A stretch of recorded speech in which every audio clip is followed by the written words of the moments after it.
Hi, I'm Emily Young, and I'm an intern with GEM, which is Global Education Motivators. It's an NGO that's affiliated with the UN and focuses on bringing the real world into the classroom. I'm here today with Dr. David Schwerin, and I'm going to interview him about environmental sustainability in business. So, Dr. Schwerin, would you like to introduce yourself? Sure, thank you, Emily. I've been a businessman for my entire career. Started some 40 years ago, not 50, but 40 years ago in the investment field, first working for a bank and then my own firm. And in the process, I became very interested in first social responsible investing and then broadened it to social responsible business activities. And sold my firm a number of years ago and wrote a couple of books. The first one was Conscious Capitalism, and the second one, Conscious Globalism. The books were translated into a number of languages, and as a result, I had the opportunity to go to China, which was one of the countries that it was translated, and help introduce social responsible business concepts into China, and have been going back and forth as a result ever since, and have enjoyed writing articles and talking to people about the environment and sustainability. So, to begin, what is the most urgent problem facing the environment, and how can businesses be part of that solution? Well, if you ask a number of people, you're going to get a lot of different answers to that because everyone has their own idea. But from what I've seen, the one with the potentially most drastic consequences is global warming, also called climate change. And most scientists around the world, 95% of them, have agreed that human activity is having a significant influence on the amount of CO2 gases in the atmosphere. And as a result, the Earth is warming, and there is clear evidence of that happening. That can't be disputed, and even those who deny it have come around pretty much to say, yeah, it's happening, but we don't know what the long-term consequences are, and therefore we shouldn't be spending a lot of time or energy on it. But the truth is, the consequences could be so dire that it's something we have to address. And, and the problem is not that insurmountable if we start now. If we put it off, it gets harder. So if we don't face the problem head on and make changes, we face things such as rising sea levels, which could force displacement of people, millions of people around the world.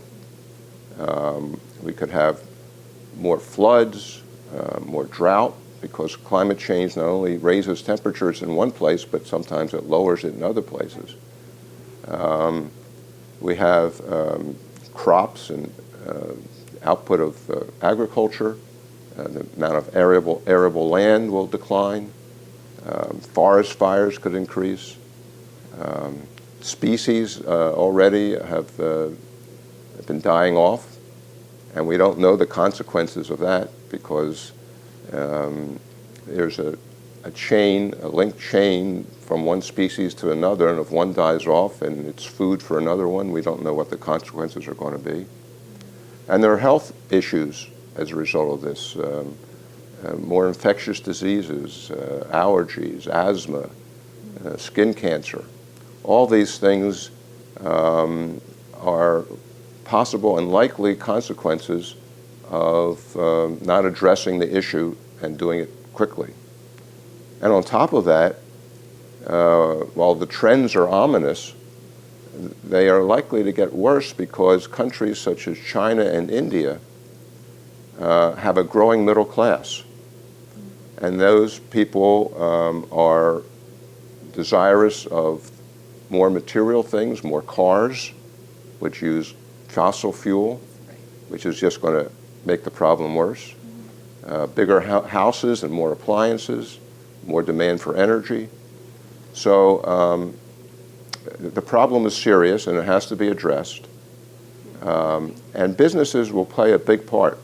And they have already started because most businesses, certainly middle to large ones, are monitoring their carbon footprint, how much carbon their activities release into the air.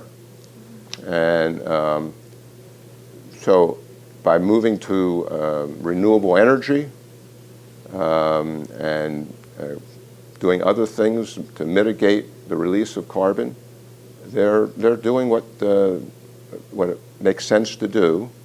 They're probably not doing it to the full extent they could. And for that, we need a tax on carbon. We get a tax on carbon. We're going to get less carbon because what you tax, you get less of. And it will also help companies to look at their whole operations and make changes, more drastic changes than they're making now, because right now they don't know what the regulations are going to be, and so they can't adjust to them. So I think businesses will adjust quickly once they know what the rules are, and I think the problem can be solved, but we have to get to it. So you mentioned a number of really interesting, important details, including the tax on carbon. So besides that, do you think businesses need other incentives to be environmentally sustainable? The answer is probably not much. And that might surprise some people, but yeah, a little. I'll just paraphrase something that Jeff Immelt, the CEO of General Electric, said not too long ago. He said that sustainability solutions will be the greatest business opportunity in the 21st century. In other words, businesses are always looking for new ways of, new products and new ways of increasing their revenue. And this is a gigantic opportunity. Going green, cutting down on energy. There's many, many things that can be done. And a point of fact, a recent McKinsey study said that 13% of CEOs put sustainability as their top priority. That means ahead of profits and ahead of shareholder value, which some people would not believe. That's good, though. And 36% said that sustainability was in their top 3 priorities.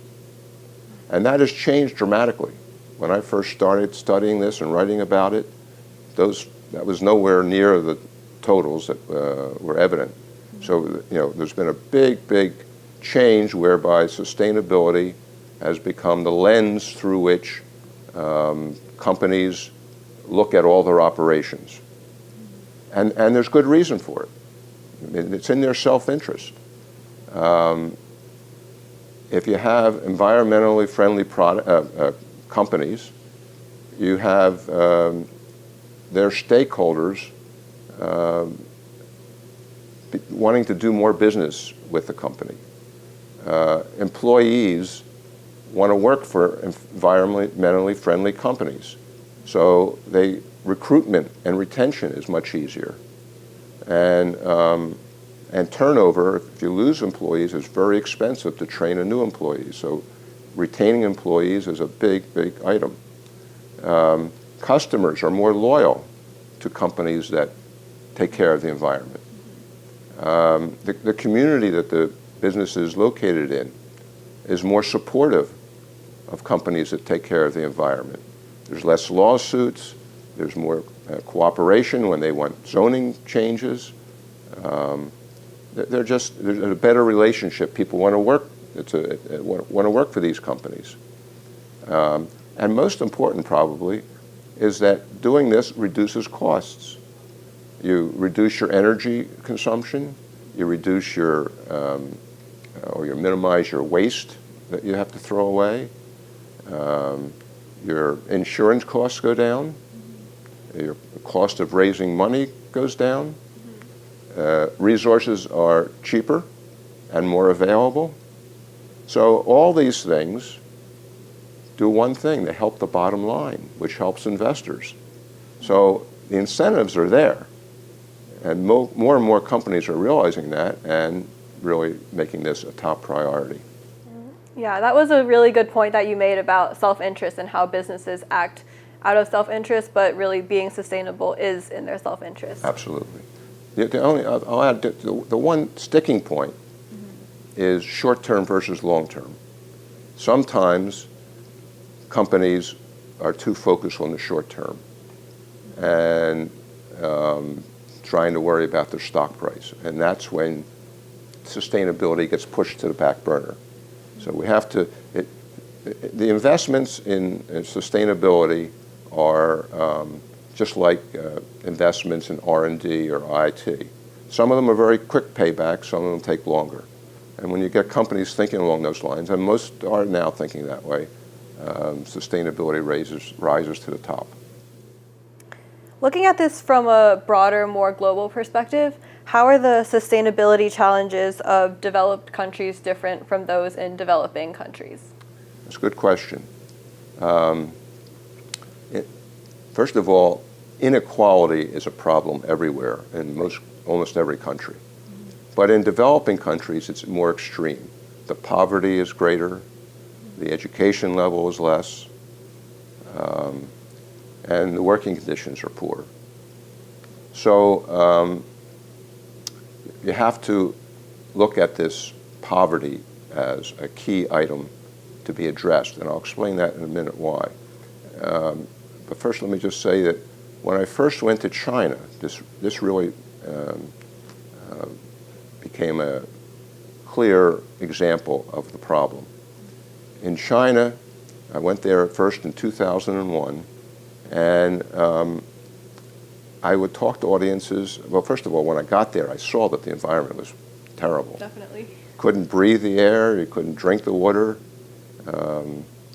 And so I tried to explain to the audiences, whether they're academic or business or government people, that they really need to focus more on the environment. And the response I got was, we can't afford that because we have so many people living in poverty that we have to emphasize economic growth. And I understood that on one level, but I said to them, you can't ignore it. With Mother Nature, you either pay me now or you pay me a lot more later. Then the good thing is China has seen the light and has made a dramatic change whereby they've now raised environmental issues to the same level as economic growth. But the problem with poverty and how it ties into the environment and sustainability is that if people are living in extreme poverty, a couple dollars a day or something like that, their only focus is surviving. Right. That means they don't care about the environment. They'll overfish, they'll cut down forests without any concern about it. They'll use the cheapest fuel they can get to keep warm. They're doing what's only natural. But as long as you have millions and hundreds of millions of people living in poverty, solving the environmental problem becomes very, very difficult. So I like to say that solve the inequality problem and the sustainability problem becomes much more manageable. Now, I'd like to transition to more information about what students can do and consumers and education. So how can consumers, especially students, influence these companies to be more sustainable? Okay, well, there are a number of ways they can be. They can make their desires known. The first and maybe most obvious way is through social media. When a company is acting irresponsibly about the environment or anything else, sending out something on Twitter or putting it on Facebook, and the world sees it in no time. And other people who see it and agree will add their comments. People have, there are organizations that send out emails to like-minded people on different issues, the environment being a big one. And they'll spotlight where companies are doing something wrong and have them send emails to the CEO complaining and saying, we're not going to buy your product. And that's sort of a subset of another part of this, which is maybe the most direct. People can stop patronizing irresponsible companies and buy from companies that are acting responsibly. Put their money in their mouth where their ideas and beliefs are. So these are very, very effective ways of doing this. Now, it does take a little research sometimes. Sometimes it's obvious when a company's being irresponsible. Sometimes you have to do a little more research because you don't know necessarily where they're getting their raw materials from or what their carbon footprint is. Although most companies, big companies certainly, and even smaller ones, put out a sustainability report where they, and usually fairly transparent, where they show what their carbon footprint is, what their goal is, and when they want to achieve it. So you can go on the company's website and learn a lot. Right. And of course, students can be the change that they want to see in the world. Something that Gandhi said. Buy sustainable products. Become more attuned to what is good for the environment. Buy organic food. Become a vegetarian. That cuts down on a tremendous amount of energy that's being used to produce meat and other products. Their transportation choices. Do more biking or riding or walking.